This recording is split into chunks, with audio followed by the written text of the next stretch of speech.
సరే వారి ఎజెండా ఏంటో అర్థం అవుతా ఉంది. ఒకసారి మాట్లాడదాం కృష్ణవేణి గారితో. నమస్తే మేడం. నమస్తే సార్. మీకు మేడం అలాగే ఏవియన్ వీక్షకులకి నమస్కారం సార్. ఫ్యాన్ లో ఉన్న నమస్కారం.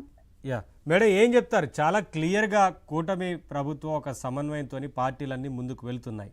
కానీ ఎక్కడ ఏ చిన్న విషయంలో కూడా గొడవ లేకుండా డీవియేట్ అవ్వకుండా ఒక క్రమశిక్షణతో ఇంతకుముందు కార్యకర్తలు కావచ్చు నాయకులు కూడా అదే రకంగా వెళ్తున్న నేపథ్యంలో ఎలా అయినా సరే డివేట్ చేయాలి, డిస్టర్బ్ చేయాలి అన్న ఒక ప్రయత్నంలో భాగంగానే వైసీపీ ఒక కొత్త కుట్రకి తెరదీసిందనుకోవచ్చా? ఏదైనా సరే అప్రమత్తంగా ఉన్నారు కాబట్టి ఇప్పటికే సమన్వయ కమిటీ సమావేశంలో కూడా కొన్ని సూచనలు చేసింది కదా, మీ మూడు పార్టీలకు సంబంధించిన నాయకులకు కేడర్కు కూడా ఏం చెప్తారు?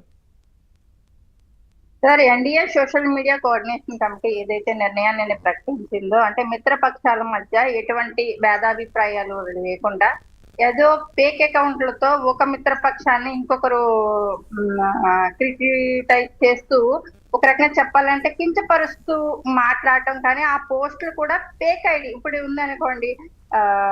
జనసేన వాళ్ళని తిట్టాలంటే బాలకృష్ణ గారి ఒక ప్రొఫైల్ పెట్టుకొని ఏదో టీడీపీ పార్టీకి అంతా వాళ్లే కర్త కర్మక్రియ అన్నట్టు వాళ్ళు బ్యాక్ ఎండ్ నుంచి వాళ్ళ అసంతృప్తిని వ్యక్తపరుస్తున్నట్టుగా ఒక అకౌంట్ నుంచి అనేక పోస్టులు వస్తున్నాయి. అది మా వాళ్ళు తిప్పుతున్నప్పుడు కూడా నేను చాలా మందికి చెప్పడం జరిగింది, ఇలాంటి ఫేక్ అకౌంట్లను ఎక్కువ వాళ్ళని హైలైట్ చేయొద్దు. ఒక రకంగా చెప్పాలంటే మీరు మీ వాళ్ళ మీద వాళ్ళని పోస్ట్ చేసి మళ్ళీ వాళ్ళని హైలైట్ చేసే కన్నా కూడా రిపోర్ట్లు కొట్టండి. మీకు ఏమైనా మనకేమైనా ఇబ్బందికరమైనటువంటి పోస్ట్ కాబట్టి రిపోర్ట్లు కొట్టండి అని చెప్పడం జరిగింది సార్. చాలా మంది కూడా అది చేశారు. అయినప్పటికీ కూడా అందరూ సమిష్టిగా పనిచేస్తేనే కానీ ఇదివరకైతే వెంటనే అకౌంట్లు లేచిపోయిపోయాయి, కానీ ఫేక్ అకౌంట్లు కూడా త్వరగా వెళ్ళిపోవట్లేదు. చాలా సోషల్ మీడియాలో చూస్తున్నాం.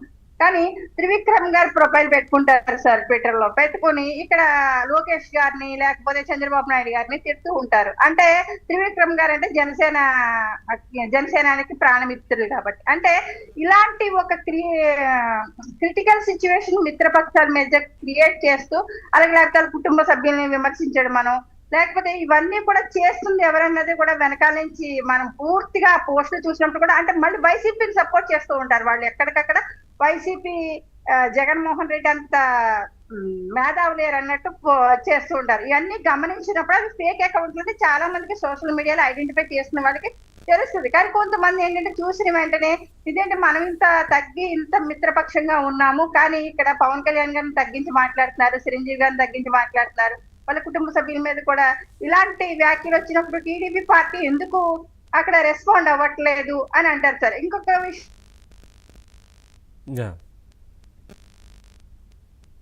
ఆడియో బ్రేక్ అవుతుంది మేడం.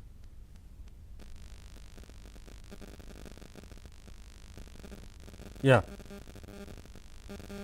సార్, సుబ్బారావు గారు, సోషల్ మీడియాకి సంబంధించి ఎవరైనా సరే మంచికి ఉపయోగించుకోవాలంటారు. ఇప్పుడు ఒక ఆయుధంగా ఉపయోగపడుతుంది. కొన్ని మంచి విషయాలకు కావచ్చు, మంచి కార్యక్రమాల విషయంలో కావచ్చు, ప్రజల్లోకి తీసుకెళ్లే విషయంలో ఇటువంటి వాటిలో ఉపయోగించుకోవాలి. కానీ ఈ వైసీపీ రాజకీయం కోసం, సరే రాజకీయ పార్టీలు వారి రాజకీయ కార్యకలాపాల కోసం సోషల్ మీడియాను వాడుతూ ఉంటారు. కాకపోతే మరీ ఈ రకంగాన ఒక 2-3 పార్టీల మధ్య చిచ్చు పెట్టే రకంగానో, లేదంటే వారి పార్టీల మధ్య గొడవలు సృష్టించే రకంగానో, లేదంటే వారి అంటే వ్యక్తిగత విషయాలకు సంబంధించి పోస్టులు చేయడం కావచ్చు, వ్యక్తిత్వ హననానికి పాల్పడటం, వ్యక్తిగత జీవితం మీద లేకపోతే ఆయన భార్య బిడ్డల మీద గతంలో కూడా చూసాం సార్. ఇవే చేస్తున్నారు కదా కంటిన్యూస్ గా వైసీపీ. వీటినే నమ్ముకున్నట్లు కనిపిస్తా ఉంది కదా. యా మేడం, కంటిన్యూ చేయండి. సార్, అధికారంలో ఉన్నప్పుడు వాళ్ళకి అదే పని, ఇప్పుడు అధికారం లేనప్పుడు కూడా ఫేక్ అకౌంట్లు క్రియేట్ చేసి 3 మిత్రపక్షాల మధ్య కూడా చిచ్చు పెట్టాలన్నది వైసీపీ ప్రధాన వ్యూహంగా కనిపిస్తుంది సార్. ఇదైతే మాత్రం మేము ఎప్పుడు సోషల్ మీడియాలో ఉండేటువంటి వ్యక్తులు అందరం కూడా మీడియాలో ఉండే వ్యక్తులు చాలా గమనిస్తాము. అది మా వెనకాల ఉన్నటువంటి చాలా మందిని దాన్ని చెప్తుంటాం, దీన్ని ఎక్కువ వైరల్ చేయకుండా అనవసరం ఇలాంటివన్నీ కూడా ఫేక్ అకౌంట్లను తీసుకొచ్చి వాళ్ళని ఎందుకు హైలైట్ చేస్తారనేసి మేము చెప్తాం సార్. కానీ ఇలాంటి దాన్ని సమన్వయ కమిటీ, ఇప్పుడు ఎన్డీఏ సోషల్ మీడియా సమన్వయ కమిటీ ఏదైతే ఉందో అది ఐడెంటిఫై చేసి, నిజంగా ఇలాంటివి ఉంటే కనుక మిత్రపక్షాల మధ్య తిప్పి పెట్టేటువంటి ఎలాంటి దుర్భాషలాడుతున్నారు కానీ ఇటువంటి ఏమైనా ఉంటే కనుక అలాంటి పోస్టులు కానీ మా దృష్టికి తీసుకురండి అని నిన్న 3 పార్టీలు కూడా క్యాడర్కి ఒక పిలుపునివ్వడం జరిగింది. ఖచ్చితంగా దీని మీద సరైనటువంటి యాక్షన్ తీసుకుంటే కనుక దీని అంతా కూడా అదుపు చేయొచ్చు. కానీ సోషల్ మీడియాని ఏ విధంగా వైసీపీ వాడుతుంది అన్న దాని గురించి కూడా క్యాడర్ కూడా ఒక అవగాహన వచ్చింది కాబట్టి వీళ్ళు కూడా ఇక్కడ నుంచి జాగ్రత్త పడతారని. అంటే ఇప్పుడు 2 సంవత్సరాల నుంచి కూడా క్లియర్ గా ఎంత వైసీపీ పార్టీ ప్రచారం చేసిన ఫేక్ ప్రచారాలు చేసినా సరే గాని వాటిని అనేక సార్లు మనం ఏబిఎల్ లో కూడా చర్చించాము. చాలా సార్లు దీన్ని ఖండించాలి, ప్రభుత్వం కూడా దీని మీద యాక్షన్ తీసుకోవాలి. ఇది అబద్ధం త్వరగా ప్రజల్లోకి వెళ్ళిపోతుంది, ఆ అబద్ధాన్ని ఇక్కడ నిలువరించాలంటే ప్రభుత్వం ఎందుకు వీళ్ళ మీద యాక్షన్ తీసుకోవట్లేదని అనేక మార్లు మనం చర్చించాం సార్ అయినా డిబేట్ లో.